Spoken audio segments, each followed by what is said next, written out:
இந்த வீடியோல கடிகார கணக்குகளை பார்க்கலாம். கணக்குகள் பார்ப்பதற்கு முன்னாடி ஒரு சில விஷயங்கள் தெரிஞ்சிருக்கணும். வாங்க பார்க்கலாம். வட்டத்தின் முழு கோண அளவு அப்படின்னா 360 டிகிரி. சரிங்களா? ஒரு இடத்துல முழு சுற்று என்பது 12 மணி நேரம். 12ஆல வகுக்கும் பொழுது 3, சரிங்களா, 30 டிகிரின்னு வரும். அப்போ ஒரு மணி நேரத்தின் கோண அளவு அப்படின்னா 30 டிகிரி. சரிங்களா? ஒரு நிமிடத்தின் கோண அளவு அப்படின்னா 6 டிகிரி. இதெல்லாம் தெரிஞ்சுக்கணுமா சார்னா? கண்டிப்பா தெரிஞ்சுக்கணும். இது தெரிஞ்சுக்கிட்டீங்க அப்படின்னா கடிகார சம்பளம் ஒண்ணுமே கிடையாது. சரிங்களா? சரி, வாங்க கணக்குள்ள போகலாம். முதல் கணக்கு பாருங்க. 9 மணி 10 நிமிடம் என்ற இடைவெளியில் பெரிய முள்ளு மற்றும் சிறிய முள்ளுக்கு இடையான கோண அளவு என்னன்னு கேட்கிறாங்க. சரிங்களா? 9 மணி 10 நிமிடம் எந்த மாதிரி கோண அளவு இருக்கும்? 9 மணி 10 நிமிடம் இந்த கோண அளவு கேட்கிறாங்க. சரிங்களா? 9 மணி 10 நிமிடம். சரிங்களா? ஷார்ட்கட் பாருங்க. நிமிடத்தை 2ஆல வகுக்கணும். சரிங்களா? நிமிடம் என்னது? 10. 2ஆல வகுக்கும் பட்சத்துல 5ன்னு வரும். இத 30 கூட மைனஸ் பண்ணணும். 5 என்ன வரும்? 25. ஏன் சார் 30 கூட மைனஸ் பண்ணணும் அப்படின்னா, இங்க பாருங்க, நமக்கு தெரியும் 9 10க்கு இங்க முள்ளு கரெக்டா இருக்கும். ஆனா இந்த 9 விட கொஞ்சம் நவுந்து இருக்கும் முள்ளு. கரெக்டுங்களா? இங்க நவுந்த கோண அளவை மைனஸ் பண்ணணும். 30, அதாவது ஒரு மணி நேரத்துக்கு கோண அளவு நமக்கு தெரியும் 30 டிகிரின்னு சொல்லிட்டு, எவ்வளவு நவுந்தது அப்படின்னு நமக்கு தெரியாது இல்லையா? அதனாலதான் நிமிடத்தை 2ஆல வகுத்து அதை 30 கூட மைனஸ் பண்ணிக்கிறோம். சரிங்க. இப்போ முழுமையான மணிகள் எத்தனை பாருங்க? 1 2 3 4. அப்போ 4 மணி. ஒரு மணி நேரத்துக்கு 30 கோண அளவு. சரிங்களா? அப்போ 4 12 120. சரிங்களா? அப்புறம் இந்த 25 கூட கூட்டிக்கோங்க. அப்போ 145. 9 மணி 10 நிமிடம் பெரிய முள்ளுக்கும் சிறிய முள்ளுக்கும் இடையான கோண அளவு என்ன? 145 டிகிரி. சரிங்களா? நெக்ஸ்ட் சம் பார்க்கலாம். 12 மணி 5 நிமிடங்கள் என்ற நேரத்தில் பெரிய முள்ளுக்கும் சிறிய முள்ளுக்கும் இடையே அமையும் கோணம் காண்கன்னு கேட்கிறாங்க. சரிங்களா? 12 மணி 5 நிமிடம். சரிங்களா? நம்ம ஷார்ட்கட் என்ன சொல்லியிருக்கோம்? நிமிடத்தை 2ஆல வகுக்கணும்னு சொல்லியிருக்கோம். 5 2ஆல வகுக்கும் பொழுது 2.5ன்னு வரும். கரெக்டுங்களா? அடுத்து என்ன சொல்லியிருக்கோம்? 30ல 2.5 போயிடுச்சு அப்படின்னா 27.5. சரி, 12 மணி 5 நிமிடம் எங்க இருக்கும்? இப்படி இருக்கும் முள்ளு. கரெக்டுங்களா? நமக்கு ஒரே ஒரு மணி இடைவேளை தான் இருக்கு. அப்ப ஆன்சர் நமக்கு என்னது? 27.5. சரிங்களா? அடுத்த சம் பார்க்கலாம். காலையில் ஒரு மிகச் சரியான கடிகாரம் 9 மணி என காட்டுகிறது. மதியம் 1 மணி என அந்த கடிகாரம் காட்ட சிறிய முள் எவ்வளவு கோணம் நகர வேண்டும்? சரிங்களா? இப்போ வந்து கடிகாரமானது 9 மணி காட்டுகிறது. சரிங்களா? மதியம் 1 மணி என காட்ட சிறிய முள் நகர வேண்டிய தொலைவு எவ்வளவுன்னு கேட்கறாங்க. சரிங்களா? ஆக்சுவலி இந்த தொலைவு கேட்கறாங்க. சரிங்களா? எத்தனை மணி நேர இடைவெளி இருக்கு பாருங்க. 1 2 3 4. சரிங்களா? அப்ப நமக்கு என்னன்னு தெரியும்? 4 × 1 மணி நேரத்துக்கு எவ்வளவு கோண அளவு? 30. அப்ப 4 மணி நேரத்திற்கு 4 12 120 டிகிரி கோண அளவு. சரிங்களா? அதாவது 1 மணி என அந்த கடிகாரம் மாறுவதற்கு சிறிய முள் 120 டிகிரி கோண அளவு நகர வேண்டி இருக்கும். சரிங்களா? அடுத்த கணக்கு பார்க்கலாம். ஒரு கடிகாரத்தின் மணிக்காட்டும் முள்ளின் கோணம் 12 மணிக்கு என்னவாக இருக்கும்? சரிங்களா? என்ன சொல்றாங்கன்னா, ஒரு கடிகாரத்தின் மணிக்காட்டும் முள்ளின் கோணம் 12 மணிக்கு என்னவாக இருக்கும்? மணிக்கு 2 முள்ளும் இப்படி சமமா இருக்கும். அப்ப 12 மணி அளவில் கடிகாரத்தின் கோண அளவு என்ன? சரிங்களா? நமக்கு தெரியும் ஒரு முழு வட்ட சுற்றின் கோண அளவு என்னது? 360 டிகிரி. சரிங்களா? அப்ப நமக்கு ஆன்சர் என்னது? 360 டிகிரி. 3 மணி 40 நிமிடங்களுக்கு மணி முள்ளுக்கும் நிமிட முள்ளுக்கும் இடையான கோண அளவு கேட்கிறாங்க. சரிங்களா? நமக்கு இதுக்கு ஷார்ட்கட் சொல்லி இருக்கிறோம். 3 மணி 40 நிமிடம் எப்படி இருக்கும்?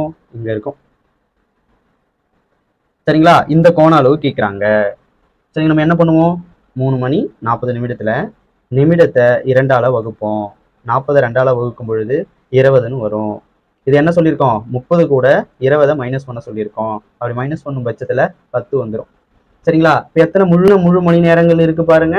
நான் பொழுது 8க்கு நேரில் இருக்கும். மணிமுள் வந்து கொஞ்சம் இறங்கி இருக்கும். அப்போ இது வந்து முழு மணி நேரம் கிடையாது.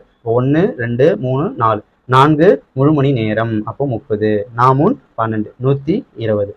இது ஒரு 10 சேர்க்கும் பொழுது 130 டிகிரி கோண அளவு. சரிங்களா? புரியுது தானே? நெக்ஸ்ட் மாடல் போலாங்களா? சரி, வாங்க நெக்ஸ்ட் மாடல் போலாம். அடுத்த கொஸ்டின் பாருங்க. மணி 5 ஆவதற்கு 10 நிமிடங்களுக்கு முன்னால் பெரிய முள்ளிற்கும் சிறிய முள்ளிற்கும் இடையே ஏற்படும் எதிர்கோணம் எவ்வளவுன்னு கேட்கிறாங்க. சரிங்களா? மணி 5 ஆவதற்கு 10 நிமிஷத்திற்கு முன்னாடி. அப்படின்னா டைம் என்ன கேட்கிறாங்க? 4 மணி 50 நிமிஷம் கேட்கிறாங்க. சரிங்களா? அப்போ எப்படி இருக்கும் முள்ளு நமக்கு? இங்கேயும் இங்கேயும் இருக்கு. சரிங்களா? நமக்கு என்ன கேட்குறாங்க? எதிர்கோணம் கேட்குறாங்க. சரிங்களா? கோணம் கண்டுபிடிச்சிட்டா நம்ம எதிர்கோணத்தை ஈஸியாக கண்டுபிடிச்சிடலாம். சரிங்களா? என்ன பண்ணணும்? நிமிடத்தை 2ஆல வகுக்கணும். 2ஆல வகுக்கும் பொழுது 25ன்னு வந்து. சரிங்களா? 25 30ல மைனஸ் பண்ணணும்னு சொல்லியிருக்கோம். மைனஸ் பண்ணும்பொழுது 5ன்னு வந்துடும். சரிங்களா? எத்தனை முழு மணி நேரம் இருக்கு பாருங்க. 1 2 3 4 5 5 முழு மணி நேரம் இருக்கு. அப்போ 30 கோண அளவு 5 3 5 150. இது 5 கூட்டணும் அப்படின்னும் பொழுது கோண அளவு எவ்வளவு? 155. நம்மளுக்கு கேட்கறது என்ன கேட்கறாங்க? எதிர்கோணம் கேட்கறாங்க. ஒரு வட்டத்தின் முழு கோண அளவு பாத்தீங்க அப்படின்னா 360 டிகிரி நம்ம சொல்லியிருக்கோம். ஒரு வட்டத்தின் முழு கோண அளவு பாத்தீங்கன்னா 360 டிகிரி அப்படின்னு நமக்கு தெரியும். இதுல 155 மைனஸ் பண்ணிட்டா என்ன வரும் பாருங்க. 10ல் 5 போச்சு அப்படின்னா 5, 5ல் 5 போச்சுன்னா 0, 3ல் 1 போச்சுன்னா 2. அப்ப எதிர்கோண அளவு என்ன? 205 டிகிரி. சரிங்களா? நெக்ஸ்ட் சம் பார்க்கலாம். இப்போ அடுத்த மாடல் பார்க்கலாம். ஃபர்ஸ்ட் சம் பாருங்க. மணி 6 முதல் 6:30 வரை எந்த நிமிடங்களில் 2 முள்ளும் செங்கோணத்தில் அமையும்? சரிங்களா? என்ன சொல்றாங்க அப்படின்னா 6 மணி முதல் 6:30 வரை. 6 மணினா எப்படி இருக்கும்பா? இப்படி இருக்கும். இப்படி இருக்குங்களா? 6:30 அப்படின்னும் பொழுது இப்படி வந்துகிட்டே இருக்கும் முள்ளு. சரிங்களா? இங்க வந்துருச்சு அப்படின்னா செங்கோணம். சரிங்களா? செங்கோணம் அப்படின்னா 90 டிகிரி. மறந்துடாதீங்க.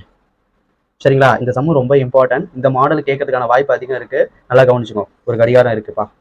6 மணி முதல் 6:30ன்னு சொல்றாங்க. இப்போ 6 இருக்கு. 6:30 வர்றது காட்டியும் எப்பொழுது செங்கோணத்துல சந்திக்கும் அப்படின்னு கேட்கறாங்க. சரிங்களா? எப்பயுமே முதல் சந்திப்பை தான் எடுத்துக்கணும். சரிங்களா? இதுக்கப்புறம் வரும். இங்க 9க்கு வரும்பொழுதும் சந்திக்கலாம். ஆனா முதல் சந்திப்பை தான் எடுத்துக்கணும். சரிங்களா? பாருங்க. அப்ப என்ன இருக்கும்? 10 15.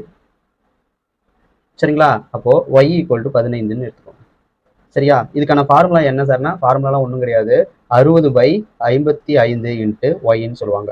இந்த 60/55 எதுக்கு போடுறோம் அப்படின்னா அது விளக்கம் வேணாம். சரிங்களா? அது ரொம்ப பெருசா போகும். இது ஷார்ட்டா ஞாபகம் வச்சுக்கோ. 60/55 × y.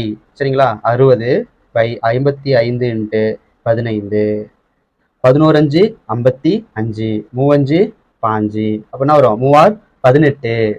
சரிங்களா? 18 அப்படின்னும் போது 180/11 வரும். சரிங்களா? இது எப்படி நம்ம அடிக்கலாம்? இது எப்படி அடிக்கலாம் பாருங்க. ஒவ்வொரு 11 11. மீதி என்ன வரும்? 7 வருங்களா? 70ன்னு வரும். கரெக்டுங்களா?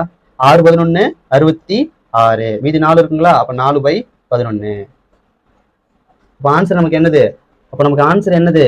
6 மணி 16 4/11 நிமிடம். சரிங்களா? சரி, நெக்ஸ்ட் பார்க்கலாம். 6 மணிக்கும் 7 மணிக்கும் இடையே எந்த நிமிடங்களில் பெரிய முள்ளும் சிறிய முள்ளும் ஒன்றாக தொடும்? சரிங்களா? என்ன சொல்றாங்க? 6 மணிக்கும் 7 மணிக்கும் இடையில பெரிய முள்ளும் சிறிய முள்ளும் எப்போ ஒன்றாக தொடும் அப்படின்னு கேட்கறாங்க. எப்போ ஒன்றாக தொடும் நீங்க நினைக்கிறீங்க? இந்த முள்ளு அப்படியே வந்துகிட்டே இருக்கும் பொழுது 6.5 மணி நேரத்துல தொடும், ஒன்றாக இணையும். சரிங்களா? நம்ம என்ன சொல்லியிருக்கோம்? எப்பொழுதுமே முதல் சந்திப்பு தான் எடுத்துக்கணும் அப்படின்னு சொல்லியிருக்கோம். 6.5 மணி நேரத்துல ஒரு முறை சந்திக்கும். சரிங்களா? அப்போ y = என்ன வரும் நமக்கு? 30 நிமிடம். நம்ம என்ன சொல்லியிருக்கோம்? 60/55 × yன்னு சொல்லியிருக்கோம். y-யோட மதிப்பு நமக்கு என்னன்னு தெரியும்? 30ன்னு தெரியும். அப்போ × 30. எப்படி அடிக்கலாம்? 11 5 55, 6 5 30, 6 6 36, 360/11ன்னு வரும். சரிங்களா? எப்படி அடிக்கலாம்? 36ல 3 11 33. மீதி என்ன வரும்? 30ன்னு வரும். 2 11 22. மீதி என்ன வரும்? 8/11ன்னு வரும். அப்ப ஆன்சர் நமக்கு என்னது? 6 மணி 32 8/11 நிமிடம். சரிங்களா?